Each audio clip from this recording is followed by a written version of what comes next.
जय हिंद साथियों, the success desire के यूट्यूब प्लेटफॉर्म पर आपका स्वागत है।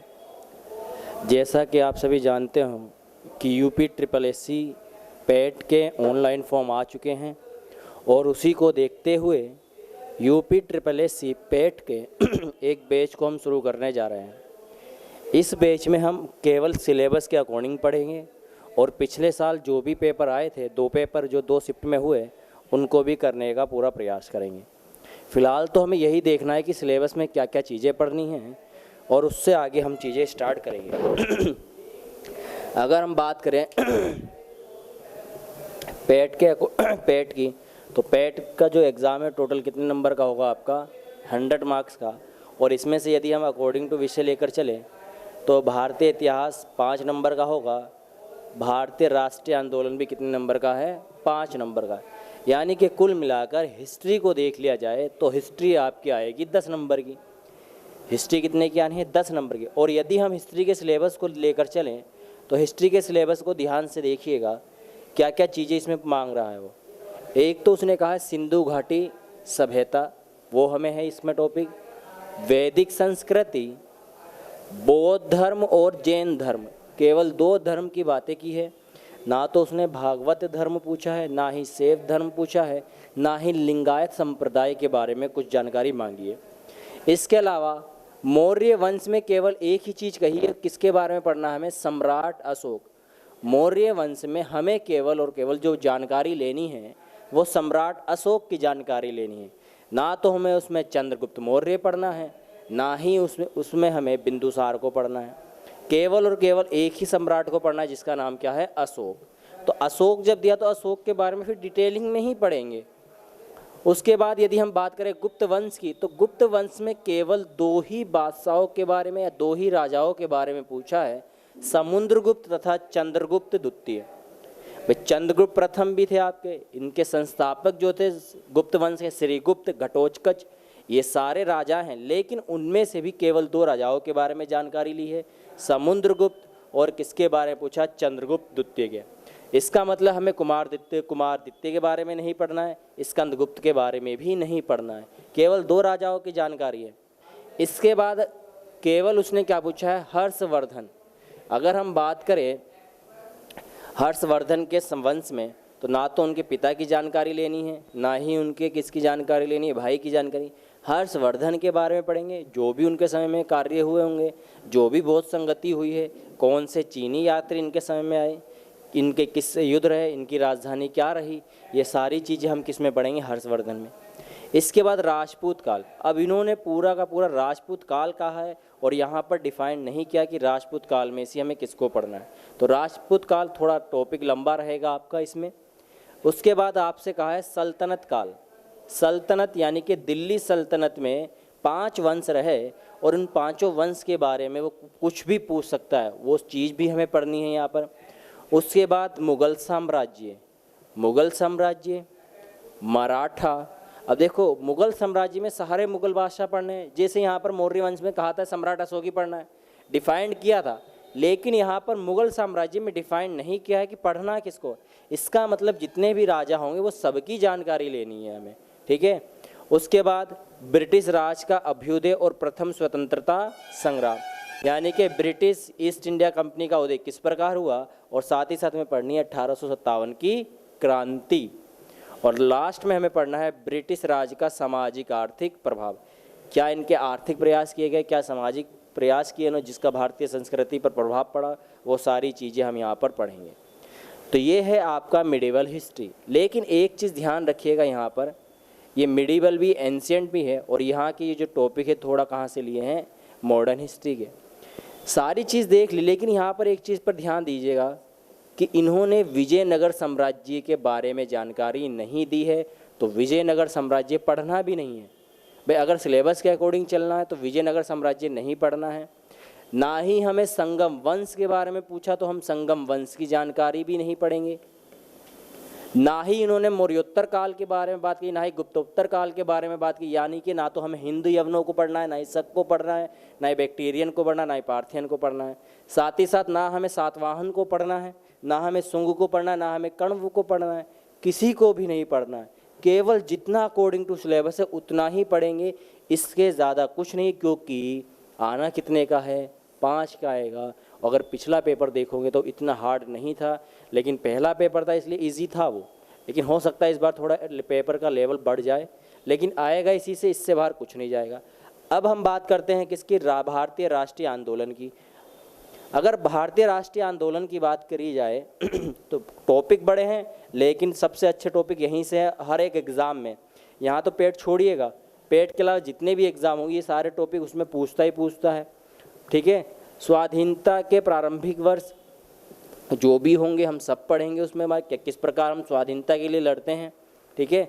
महात्मा गांधी तथा अन्य नेताओं की भूमिका, भाई महात्मा गांधी की स्वदेशी सेवन्य अवज्ञा आंदोलन में, ठीक है, सेवन्य अवज्ञा आंदोलन यानी कि जिसे बोलते हैं सिविल डिसओबीडियंस मूवमेंट, CDM, और जो भी आपका था स्वदेशी आंदोलन, उनके बारे में हमें पढ़ना है और उनमें अन्य नेताओं की क्या भूमिका रही वो चीज़ भी हम देखेंगे। इसके बाद जो सबसे महत्वपूर्ण टॉपिक है आपका क्रांतिकारी आंदोलन यानी कि उग्र राष्ट्रवाद का उदय। क्रांतिकारियों के बारे में पूरी जानकारी लेंगे, क्योंकि ये एग्ज़ाम इस बार UPSS यानी कि उत्तर प्रदेश सरकार द्वारा कराया जा रहा है, तो मैक्सिमम संभावना कि काकोरी कांड से क्वेश्चन आए, क्योंकि काकोरी कांड का नाम चेंज किया गया है। हो सकता है चोरी चोरा से आ जाए, क्योंकि उसका भी नाम भी चेंज किया गया है। थोड़ा चीज़ हम यहाँ पर करंट को लेकर भी चलेंगे, उसके हिसाब से हम अपने टॉपिक पर बढ़ेंगे। आगे अगर बात की जाए विधायी संशोधन द ब्रिटिश इंडिया एक्ट 1935, कहने का मतलब है रेगुलेटिंग एक्ट 7073 से लेकर हम जो है 1935 तक के जितने भी एक्ट होंगे वो सारे ही पढ़ेंगे, जानकारी लेंगे, एक महत्वपूर्ण पार्ट इसमें उठाकर चलेंगे। और लास्ट जो है आपका भारतीय छोड़ो आंदोलन, आज़ाद हिंद फौज और नेता थी सुभाष चंद्र बोस। केवल ये है आपकी हिस्ट्री, और कुल मिला के हिस्ट्री से बच्चों आपका कितने का आएगा, 10 नंबर का, ठीक है। कितने का आएगा बच्चों, 10 नंबर का। उसके बाद यदि हम ज्योग्राफी की बात कर लें तो ज्योग्राफी से क्या पूछ रहा है बेटा, यहाँ पर ध्यान रखिएगा, ठीक है। ज्योग्राफी से वो भारत एवं विश्व का भौतिक भूगोल, फिजिकल ज्योग्राफी इंडिया की भी पढ़नी है और कहाँ की पढ़नी है, हमें वर्ल्ड की भी पढ़नी है, ठीक है। और वहाँ पर भी उसने क्या किया, नदियाँ तथा नदियों की घाटी के नाम पता होने चाहिए, भूजल संसाधन, पर्वत पहाड़ियाँ, हिमनद, मरुस्थल, वन, खनिज संसाधन। लेकिन खनिज संसाधन विश्व के नहीं पढ़ने हैं, विशेषकर कहाँ के पढ़ने हैं, भारत के। कोई खनिज संसाधन विश्व में भी मिलते हैं, लेकिन हमें पढ़ने भारत के ही हैं, तो यानी कि विश्व की नदियाँ उदियाँ सब पढ़नी है। लेकिन जब बात होगी केवल किसकी, खनिज संसाधन की, वो केवल भारत के रेस्पेक्ट में पढ़ना और किसी के रेस्पेक्ट में नहीं पढ़ना है। इसके बाद आपका भारत एंड राजनीतिक भूगोल पढ़ना, यानी कि किसी की राजधानी वगैरह पूछ लेगा, भारतीय राज्य की सीमा वगैरह पूछ लेगा, ये सारी चीज़ें आपको ध्यान में रखनी है। इसके बाद जलवायु तथा मौसम आप सभी पता है। इसके बाद टाइम जोन और जनसांख्यिकी परिवर्तन तथा माइग्रेशन यानी कि मिटिगेशन, प्रवास पढ़ना है। ये सारी चीज़ें ज्योग्राफी में पढ़ेंगे, आएगा कितने का, 5 नंबर का। और यदि इसी प्रकार और भी सिलेबस देख ले अब, तो ज्योग्राफी हिस्ट्री को मिलाकर कितने हो गए, 15 नंबर। GS की बात कर रहे हैं फिलहाल। अगला टॉपिक यदि देखा जाए तो इंडियन इकोनॉमी, भारतीय अर्थव्यवस्था। तो भारतीय अर्थव्यवस्था का भी कितने नंबर का आना है बेटा, यहाँ से भी 5 नंबर का आना है। लेकिन यदि पिछले क्लास की, अगर पिछले पेपर की बात की जाए तो वहाँ से क्वेश्चन जो है इस बार आपसे मौद्रिक नीति से पूछ लिया था, बैंकिंग से क्वेश्चन आया था। यानी कि क्वेश्चन का लेवल इतना हार्ड नहीं है, वहाँ पर सारी चीज़ें कंप्लीट कर कर चलेंगे और इतना करवा देंगे। अगर GS में कितने नंबर का भी बैठेगा तो कम से कम 35 के आसपास बैठेगा, तो 30 नंबर की गारंटी है यहाँ से, ठीक है। तो ये सारी चीज़ें, योजना आयोग तथा पंचवर्षीय योजना पढ़नी है, मिश्रित अर्थव्यवस्था, क्या क्या चीज़ें, हरित क्रांति, दुग्ध, बैंकों का राष्ट्रीयकरण, और बैंकों के राष्ट्रीयकरण से क्वेश्चन आने की संभावना बहुत है, ठीक है। इसके बाद 1991 में क्या क्या आर्थिक सुधार किए गए, उसके बाद की क्या क्या अर्थव्यवस्था है, कृषि सुधार, ढांचागत सुधार, श्रम सुधार, आर्थिक सुधार, और क्या पढ़ेंगे हम लास्ट में, GST, ठीक है। अब जो हम आज आपका टॉपिक शुरू करेंगे, भारतीय संविधान तथा लोक प्रशासन। आपके 2 सब्जेक्ट GS के एक साथ शुरू होंगे, जिसमें आपका पॉलिटी भी होगा, साथ ही साथ ज्योग्राफी भी होगा। इन दोनों कंप्लीट करवाने के पश्चात हम चलेंगे किस पर, हिस्ट्री पर, ठीक है। अब यदि हम यहाँ पर बात करें भारतीय संविधान की, तो यहाँ से भी कितने नंबर का आएगा, 5। तो टोटल अभी तक कितने का हो जाएगा, 20 का हो जाएगा इसको मिलाकर।